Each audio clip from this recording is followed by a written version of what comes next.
हमारा संविधान हमारा सम्मान है। इस अभियान का उद्देश्य भारत के संविधान में स्थापित सिद्धांतों के प्रति हमारी सामूहिक प्रतिबद्धता की पुष्टि करने के साथ साथ देश को बांधने वाले साझा मूल्यों का उत्सव मनाना भी है। नमस्कार। हमारा संविधान हमारा सम्मान, ये कार्यक्रम department of justice, ministry of law and justice के माध्यम से आयोजित किए जा रहे हैं। सबसे पहले हमने ये कार्यक्रम दिल्ली में आयोजित किया और हमारे मुख्य अतिथि थे भारत के महामहिम उपराष्ट्रपति जी। उसके बाद उसी में ये तय हुआ कि हमारा संविधान हमारा सम्मान कार्यक्रम के तहत पूरे वर्ष भर में कुछ रीजनल कॉन्फ्रेंस आयोजित किए जाने चाहिए। उसी श्रृंखला में हमने बीकानेर में एक रीजनल कॉन्फ्रेंस की और उसमें भारत के honourable chief justice of India उसमें एज ए चीफ गेस्ट के रूप में आए थे। और अभी हमने दूसरा रीजनल कॉन्फ्रेंस के रूप में इलाहाबाद में हमने तय किया है हमारा संविधान हमारा सम्मान का कार्यक्रम 16 जुलाई को। इस कार्यक्रम के तहत हम ये समझाने का प्रयास करते हैं कि 26 जनवरी 1950 को हमारे देश में संविधान लागू हुआ था और संविधान लागू होने के बाद हम 75वें वर्ष में प्रवेश कर चुके हैं। तो ये अमृतकाल भी है और संविधान के लागू होने का 75वां वर्ष भी है। तो इस कालखंड में हम संविधान में जो हमें जो मूल अधिकार, नीति निर्देशक तत्व है, जो हमारे कर्तव्य है, उनके बारे में जो जानकारी दी गई है, उनका हम जनता के बीच में जाकर के उनके बारे में बताएं हम कि हमें संविधान खाली हमारा कोई आर्टिकल्स से संबंधित कोई दस्तावेज नहीं है, ये हमारा एक राष्ट्रीय ग्रंथ है। पवित्र भावना के साथ हम संविधान का आचरण करना चाहिए, संविधान में उल्लेखित चीजों का पालन करना चाहिए। इसमें जुडिशरी के लोग भी सम्मिलित होते हैं, ऑनरेबल चीफ जस्टिस जिस जगह हम करते हैं तो चीफ जस्टिस भी उसमें आते हैं। फिर आप नेशनल लॉ यूनिवर्सिटी के स्टूडेंट भी आते हैं, एडवोकेट भी इसमें सम्मिलित होते हैं, रिटायर्ड जज भी इसमें सम्मिलित होते हैं और बहुत ही एक अच्छा कार्यक्रम ये होता है हमारा संविधान हमारा सम्मान। तो 16 जुलाई को जो हम इलाहाबाद में इस कार्यक्रम को कर रहे हैं, मुझे लगता है कि ये उत्तर प्रदेश के लिए नहीं, आसपास के क्षेत्र के लिए मील का पत्थर साबित होगा। बहुत बहुत धन्यवाद और आभार। हमारा संविधान हमारा सम्मान अभियान का एक प्रमुख तत्व है विधि जागृति अभियान, जिसमें विभिन्न माध्यमों के जरिए कानून से जुड़ी जानकारी नागरिकों तक पहुंचाई जाती है। विधि जागृति अभियान में विभिन्न वर्गों को आकर्षक, मनोरंजक और यादगार तरीकों का उपयोग कर विधि जागरूकता का विस्तार किया जा रहा है। इसको और मजबूत बनाने के लिए ग्राम विधि चेतना, वंचित वर्ग सम्मान और नारी भागीदारी जैसी पहल की जा रही है ताकि उन्हें जागरूक और सशक्त बनाया जा सके। इस प्रयास में लॉ कॉलेज के छात्रों और न्याय विभाग से जुड़ी संस्थाएं भी शामिल हैं। एक समावेशी गणतंत्र की राह में विधि जागृति अभियान विधिक साक्षरता जागरूकता के प्रतीक के रूप में स्थापित हो रहा है। हमारा संविधान हमारा सम्मान है।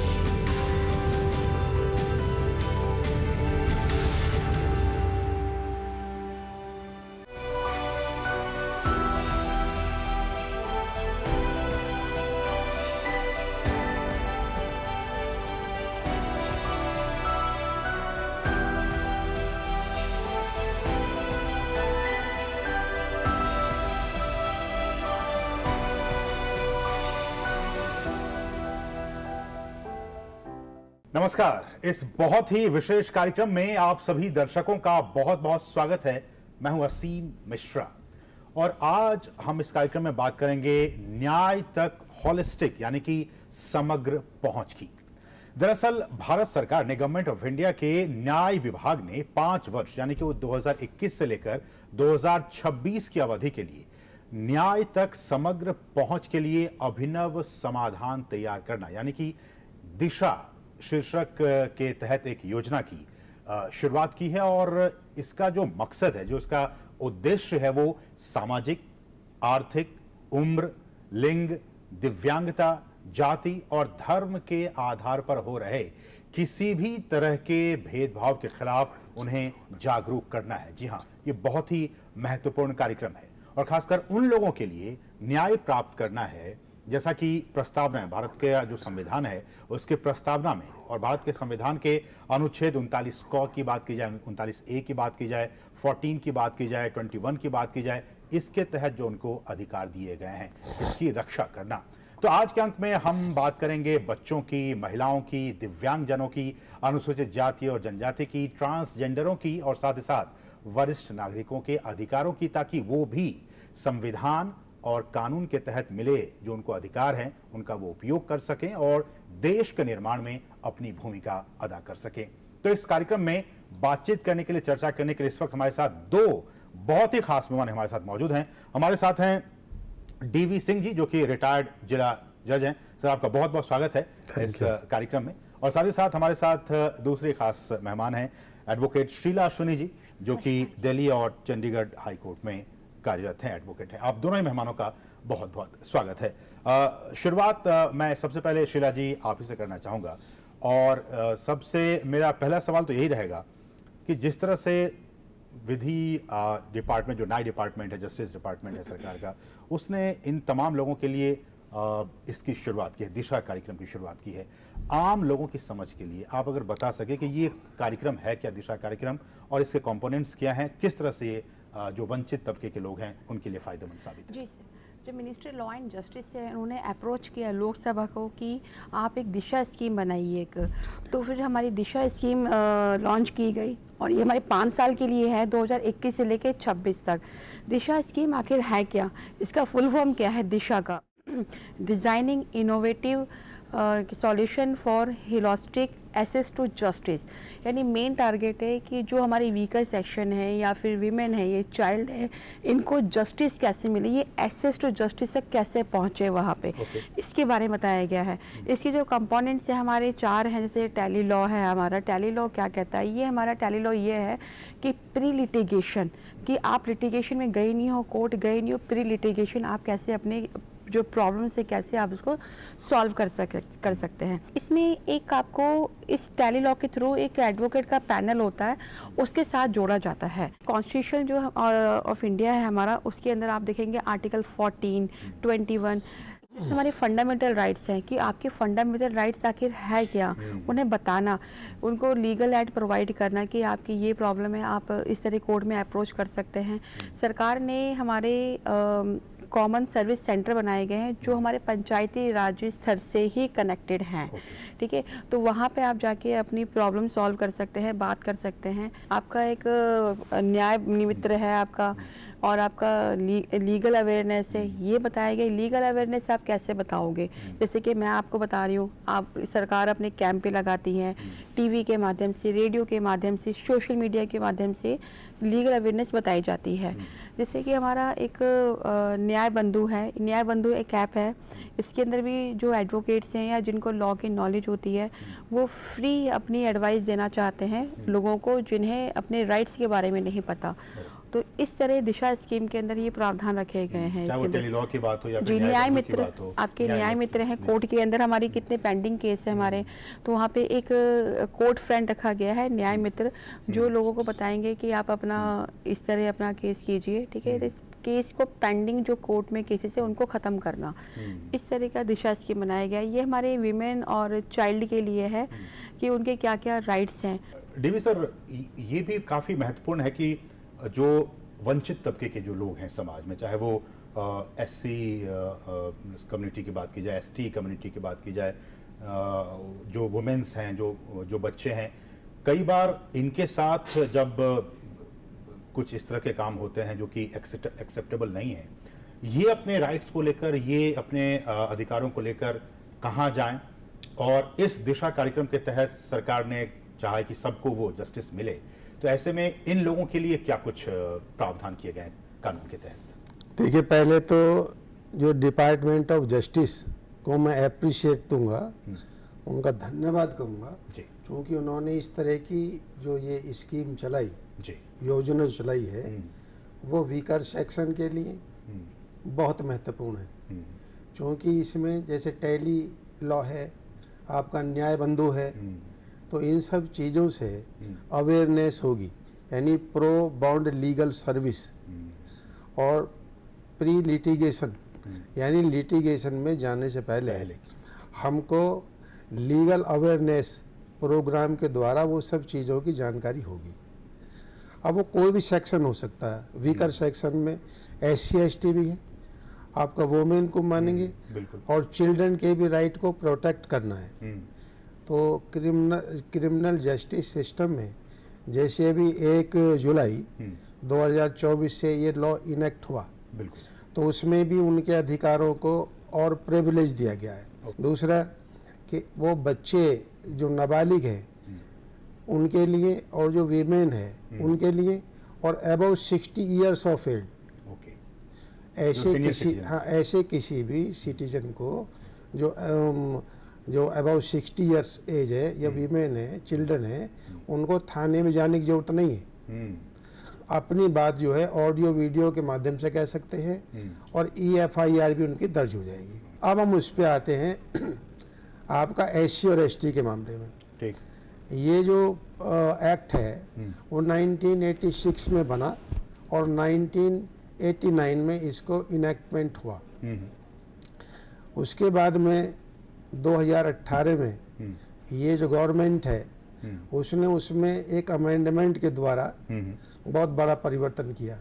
यानी जितना ये एक्ट पहले से इस वीकर सेक्शन के लिए, SC/ST के लिए सख्त था, इस गवर्नमेंट ने 18 में एक अमेंडमेंट ला के और सख्त प्रोविजंस में किए जी, उसमें एंटीसिपेटरी बेल का प्रोविजन नहीं रखा गया। ओके, अरेस्ट से पहले किसी भी प्रीलिमिनरी इंक्वायरी की जरूरत नहीं समझी गई। ठीक है। और देखें, चूंकि धारा 14 जो SC/ST की है, जी, ये ओरिजिनल कोर्ट, स्पेशल कोर्ट को कॉन्स्टिट्यूट करती है, ओके, तो सिर्फ और सिर्फ ज्यूरिडिक्शन ओरिजिनल कोर्ट का हुआ। अब इसमें अगर किसी के साथ को अपराध होता है, वो कॉग्निजेबल ऑफेंस है, संज्ञेय अपराध है, उसमें भी बिगर किसी परमिशन के, विदाउट परमिशन अरेस्ट हो सकती है और होगी। अगर कोई विक्टिम है तो FIR दर्ज होने के बाद और चार्जशीट सबमिट होने से पहले उसे कंपेंसेट भी गवर्नमेंट दे रही है, कंपेंसेट भी कर रही है। तो मैं समझता हूँ कि ये बहुत अच्छी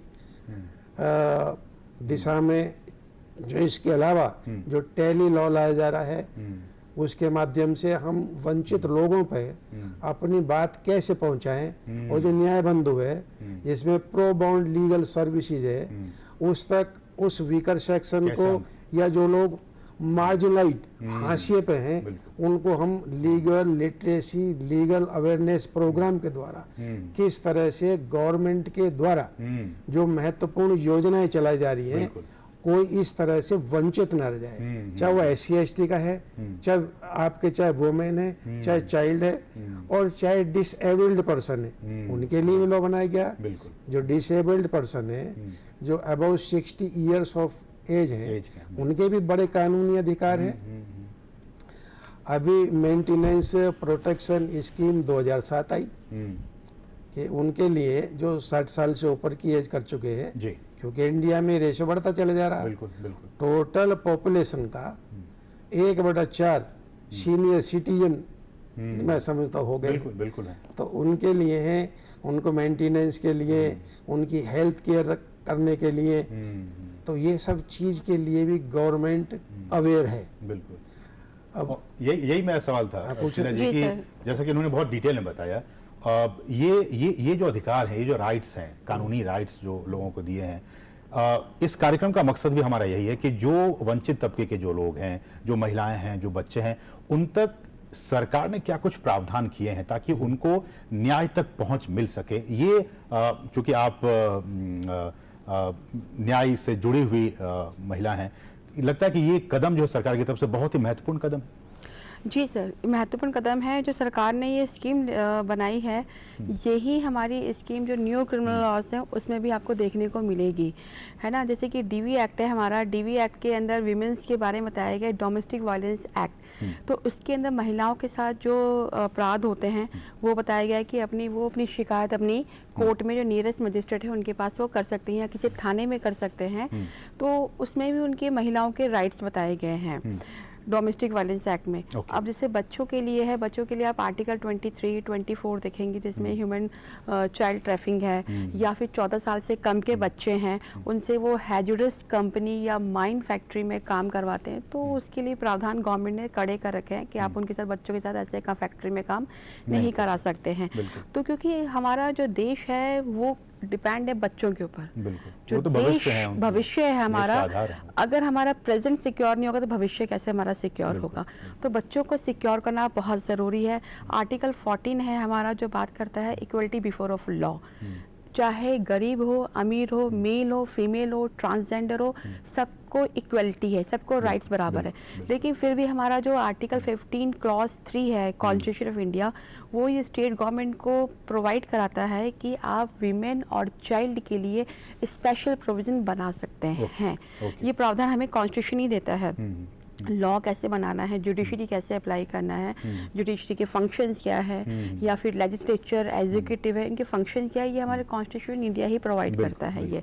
अब जैसे कि न्यू क्रिमिनल लॉ है हमारा BNS भारतीय न्याय संहिता, इसमें हमारी वीमेंस के लिए बनाए गए हैं सेक्शन 69 कि अगर कोई भी पर्सन किसी महिला के साथ उसको ये प्रलोभन देता है कि मैं आपको जॉब दिलवा दूंगा या आपका इंक्रीमेंट कर दूंगा, ठीक है, कोई भी उसको लालच देना डिसाइडफुल मीन्स से, तो it is not amounting to rape, ये रेप नहीं माना जाएगा। लेकिन उसका जो इंटेंशन है, कोई प्रॉमिस कर रहा है, सपोज कोई प्रॉमिस करता है कि मैं आपके साथ मैरिज करूंगा या आपको मैरिज है ना, या फिर आपको क्या नाम है कोई जॉब दिलवा दूंगा, उसका इंटेंशन ये नहीं है, ये प्रॉमिस फुलफिल करने का नहीं, उसका इंटेंशन है सेक्सुअल इंटरकोर्स करने का, ठीक है। तो ये हमारा नॉट अमाउंटिंग टू रेप है।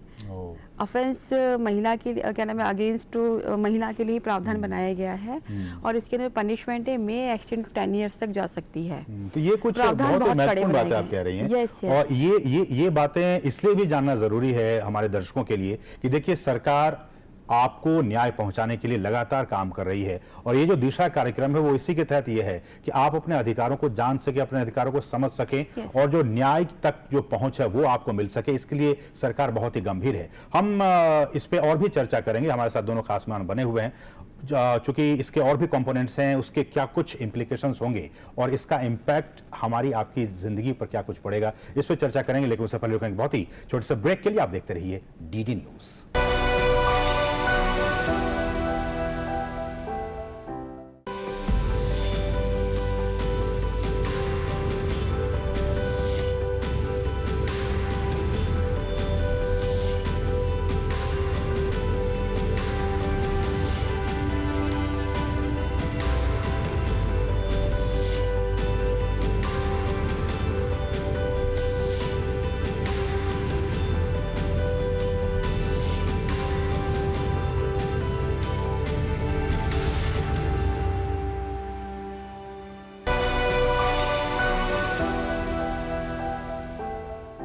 और ब्रेक के बाद आपका फिर से स्वागत है। आप देख रहे हैं हमारा विशेष कार्यक्रम दिशा, जो कि न्याय विभाग की तरफ से ये कार्यक्रम चलाया गया है और इसमें बहुत सारे न्याय बंधु की बात कर ली जाए, टेली लॉ की बात कर ली जाए कि कैसे जो मार्जिनलाइज्ड लोग हैं सोसाइटी के, उन तक न्याय की पहुंच हो सके और उन्हें भी जस्टिस मिल सके। हमारे साथ दोनों खास मेहमान बने हुए हैं। सर, आप कुछ इसमें ऐड करना चाहते हैं?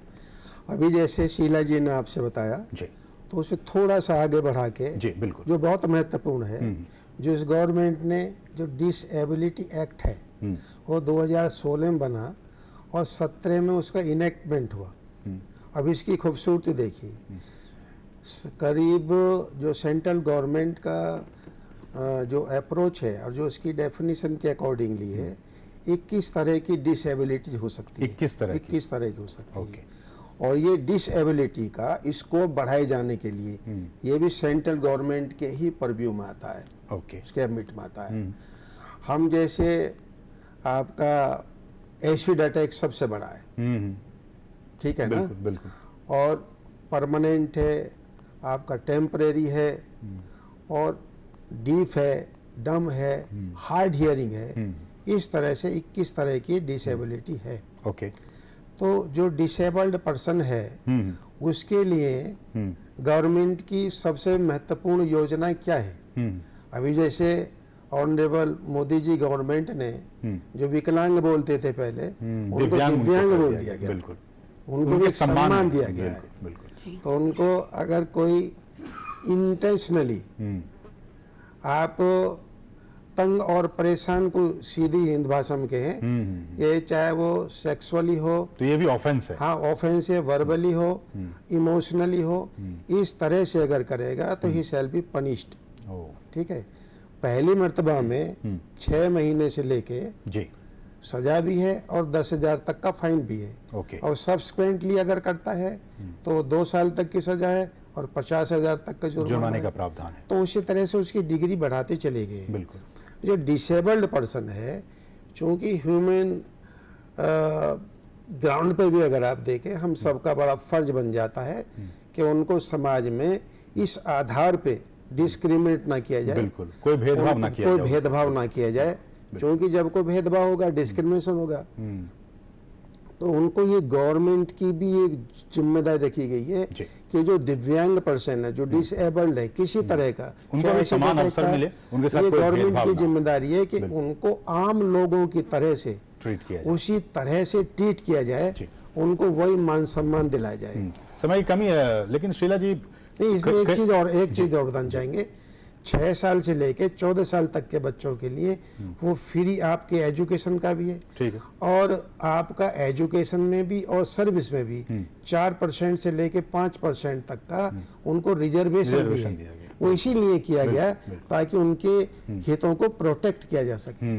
लेकिन मेरा सवाल शीला जी ये कि जिन्होंने कंप्लेन किया और वो जो चाह रहे हैं कि हमें जस्टिस मिले, न्याय मिले, उन्हें पता कैसे चलेगा कि हमारा केस कहाँ चल रहा है, किस स्टेज तक पहुंचा और हमें कब तक जस्टिस मिलेगा? जी सर, इन्वेस्टिगेशन तक तो पुलिस की ड्यूटी है कि वो बताएंगे कंप्लेनेंट को, विद इन टाइम फिक्स कर रखा है बीएनएसएस में कि आप इतने टाइम में कंप्लेनेंट को बताइए कि आपके केस में क्या प्रोग्रेस हो रहा है। तो फिर इसमें पुलिस की ड्यूटी है कि वो बताएंगे कि आपकी इन्वेस्टिगेशन यहाँ तक पहुँची है और हमने ये काम किया है। तो ये बीएनएसएस में एक न्यू प्रोविजन दे रखा है। और प्लस की जैसे ट्रायल है, ट्रायल में आज हमारा अब इलेक्ट्रॉनिक भी है, क्योंकि कोर्ट में आना जाना बहुत उनका टाइम वेस्ट होता है। तो आप अपने वेबएक्स के थ्रू, ये जो भी आपका ऐप है उसके थ्रू आप अपनी प्रोसीडिंग अपनी आप देख सकते हैं कोर्ट में। और सबसे बड़ी बात है कि कोर्ट अगर अपना जजमेंट सुनाती है, फैसला सुनाती है, तो एक टाइम बाउंड कर दिया है कि विद इन 45 डेज में कोर्ट को अपना फैसला सुनाना है। आप जब ये टाइम बाउंड कर दिया गया है कि 45 दिनों में आपको फैसला सुना देना है। नहीं, 45 दिन में जजमेंट सुनानी है, लेकिन जो जजमेंट से पहले जो प्रोसीडिंग होती है, कोर्ट की जो प्रोसीडिंग होती है, एविडेंस की होती है, आर्गुमेंट्स की भी होती है, जो फर्दर प्रोसीडिंग उनकी होती है, वो तो पूरी करेंगे। हमारा प्रोसीडिंग पूरी खत्म हो गई है, एविडेंस की भी, आर्गुमेंट्स की भी, ठीक है। उसके बाद फिर अब टाइम है जजमेंट सुनाने का। जो जजमेंट सुनाया जाएगा विद इन 45 डेज में जज साहब सुनाएंगे और विद इन 7 डेज में वो पोर्टल पे रिलीज कर देंगे। तो जैसे जो एक बेसब्री होती है एक कंप्लेंट को कि हाँ भाई मेरे केस में क्या हुआ, मुझे क्या न्याय दिया गया है, ठीक है, तो वो विद इन 7 डेज में अपना पोर्टल पे देख सकते हैं। अब आईपीसी देखिए, इंडियन पेनल कोड 1860 का बना हुआ है, अंग्रेजों के जमाने का है। यस। तो उस जमाने में टेलीग्राम बड़े इंपॉर्टेंट होते थे, फोन, टेलीफोन। लेकिन आजकल का वक्त देखा जाए, इसमें इलेक्ट्रॉनिक कम्युनिकेशन, इलेक्ट्रॉनिक डिवाइस, इसको इम्पोर्टेंस दिया गया है। ऐसा नहीं है, ये हमारे पास एक इंफॉर्मेशन टेक्नोलॉजी एक्ट 2000, उसके अंदर भी ये बात बोली गई है और उसके थ्रू ही अमेंडमेंट आया था हमारा इंडियन एविडेंस एक्ट में और हमारा आईपीसी में या फिर हमारा सीआरपीसी में, इसके थ्रू आया था। लेकिन अब हमारा ये लॉ बना दिए गए हैं कि अगर कोई पुलिस अगर सर्च भी करती है, सीजर भी करती है, तो हमारा वो ऑडियो वीडियोग्राफ होगा ताकि सबको पता लगे कि हाँ उन्होंने क्या सर्च कर रहे हैं, क्या सीजर्स कर रहे हैं। लेकिन एक सवाल और भी महत्वपूर्ण है डीवी सिंह सर, कि जस्टिस तो मिले वो ठीक है, लेकिन बहुत ज्यादा देर हो जाए उसका भी कोई मतलब नहीं है। तो आपको स्पीडी जस्टिस हो, इसका भी ख्याल रखा गया है। इसके बारे में कुछ अगर बता सकें। ऐसा है कि ये जो नया क्रिमिनल लॉ जो 1 जुलाई 24 से लागू हो गया ऑल ओवर इंडिया, तो अब से पुराना जो डिकेट्स करीब 100-150 साल पुराना जो कानून था वो क्रिमिनल सेंट्रिक था। ये जो है विक्टिम सेंट्रिक है। इसमें हम जो पीड़ित है उस पर केंद्रित है, एक बात। दूसरे के वो तारीख पे तारीख की जो बात जुमला सुना करते थे, तो उसके लिए स्पीडी ट्रायल करने के लिए प्रोसीजरल चेंज हुआ। जैसे सीआरपीसी है, उसकी जगह भारतीय नागरिक सुरक्षा संहिता ने ली। बिल्कुल। जैसे अभी मैडम ने बताया कि 1973 का सीआरपीसी था, उससे पहले 1889 का था, तो उसको भी रिप्लेस करके भारतीय नागरिक सुरक्षा संहिता कर दिया गया। सबसे बड़ा चेंजेज इसी में हुआ, क्योंकि जैसे एफआईआर लिखने से शुरू हो जाता है और विक्टिम के भी राइट हैं। आपने बताया कि उसको इन्फॉर्म भी किया जाएगा। जैसे ही इन्वेस्टिगेशन आपका कमेंसमेंट ऑफ इन्वेस्टिगेशन हुआ, उसके बाद से ही सारी वहीं से स्टार्ट हो गया। कुल मिलाकर हम ये कह सकते हैं कि ये जो दिशा कार्यक्रम बहुत शॉर्ट बताते हैं इसको, बहुत ही संक्षिप्त में, इसमें संक्षिप्त में माने टाइम बाउंड हो गया। आपको with in time investigation complete करके कोर्ट के सामने चार्जशीट सबमिट करनी है। इसमें यह है कि जो हमारी लीगल सर्विस अथॉरिटी है, सेक्शन 12 ये प्रोवाइड करता है कि जो भी हमारी वुमेन एंड चाइल्ड हैं या भी जो हमारे अक्यूज जो कस्टडी में हैं, ठीक है, उनको भी प्रोवाइड किया जाए एडवोकेट। बिना एडवोकेट की वो कैसे केस अपना कैसे इंसाफ कैसे लेंगे। 39A आर्टिकल भी यही प्रोवाइड करता है कि ना इनको लीगल सर्विस प्रोवाइड की जाए। आपका सीआरपीसी में है सेक्शन 304 आपका लीगल एड देना, अक्यूज को देना, क्योंकि इन सबको मिलना चाहिए। 1 मिनट में पूरी बात खत्म कर देंगे। ये जो नया लॉ क्रिमिनल जो जस्टिस सिस्टम लागू हुआ, उसमें अकाउंटेबिलिटी फिक्स की गई है। वो अकाउंटेबिलिटी पुलिस की भी है, इन्वेस्टिगेटिंग एजेंसी की और जजेज की भी है, और बाकी जो अकाउंटेबिलिटी भी फिक्स अकाउंटेबिलिटी है। अगर जिनके ऊपर इससे स्पीडी ट्रायल होगा और रेट ऑफ कन्विक्शन बढ़ेगा। तो कुल मिलाकर आप समझ सकते हैं कि ये सब कुछ आपके लिए, आप अपने अधिकारों को समझें और जागरूक बने। तो इस विशेष कार्यक्रम में बस इतना ही। आप दोनों ही मेहमानों का बहुत बहुत शुक्रिया हमारे इस कार्यक्रम में जुड़ने के लिए। तो इसके साथ ही इस कार्यक्रम में बस इतना ही। मुझे और हमारी पूरी टीम को दीजिए अनुमति। नमस्कार।